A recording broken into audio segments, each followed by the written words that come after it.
Szkatułka Reapera w złotych latach Metina była bezapelacyjnie najlepszą możliwą skrzynią do zdobycia. Bronie na 70 level, czyli givery pod PvP. Stalki, czyli synonim statusu. Hełmy na 40 poziom.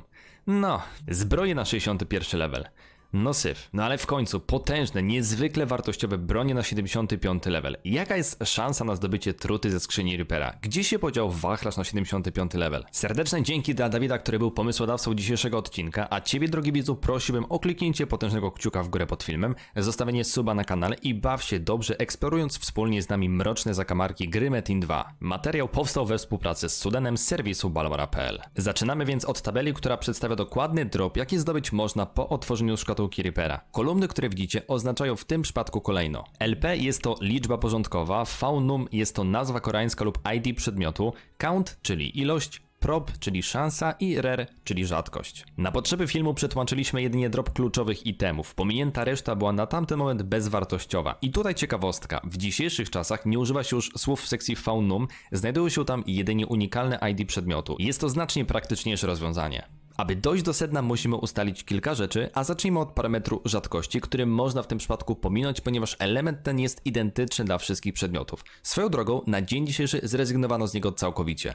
Niezrozumiałe w tym przypadku jest, dlaczego szansa nie jest tutaj rozpisana porówno. Gdyby suma wszystkich zdarzeń była równa 100, moglibyśmy łatwo policzyć, że 4 równe jest 4%, a jeżeli chcielibyśmy ten zakres powiększyć, wystarczyłoby dać szansę 1000, wtedy 4 równe byłoby szansy wynoszącej 0,4. Prawdopodobnie Koreańczycy robili to po omacku lub co bardziej prawdopodobne, korzystali oni z narzędzia do probabilistyki, czyli symulowali otwarcie np. 10 000 szkatułek i analizowali je, ile przedmiotów w takiej próbie dropi, aż doszli w końcu do właściwej liczby. Również dość niezrozumiałe jest zastosowanie różnych wartości procentowych dla równoległych przedmiotów na ten sam poziom, ale dla różnych klas postaci. Istnieje łącznie 6 typów broni, a szansa na wydropienie jakiekolwiek z nich wynosi 24 do 798, czyli na drop jest 0,03%. Oznacza to jedną broń na nieco ponad 33 szkatułki.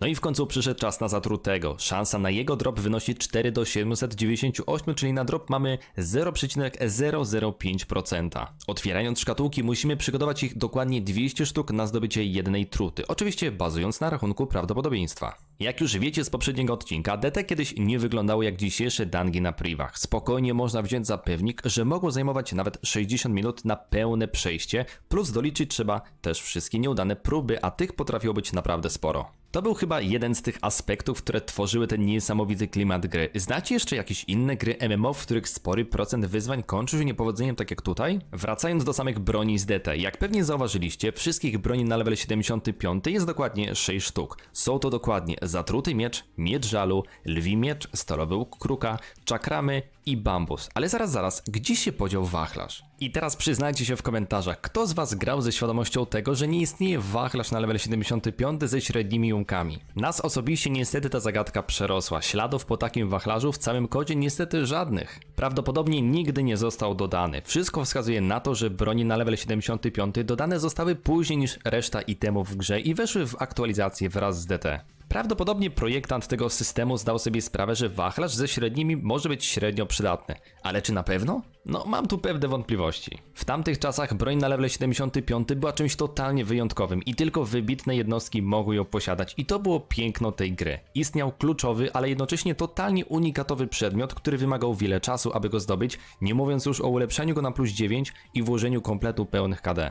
No niestety z czasem ta gra poszła w złą stronę. Udało się ją zniszczyć poprzez jedną aktualizację, która pociągnęła za sobą falę kolejnych niefortunnych zdarzeń, ale o tym dowiecie się w kolejnym materiale, na który już teraz w tym momencie was zapraszam. Wpadnijcie jeszcze na Discorda Aferki i na Facebooka ciekawostek po więcej treści i kontentu. I to tyle na dzisiaj, dziękuję za oglądanie, trzymajcie się, do zobaczenia, cześć!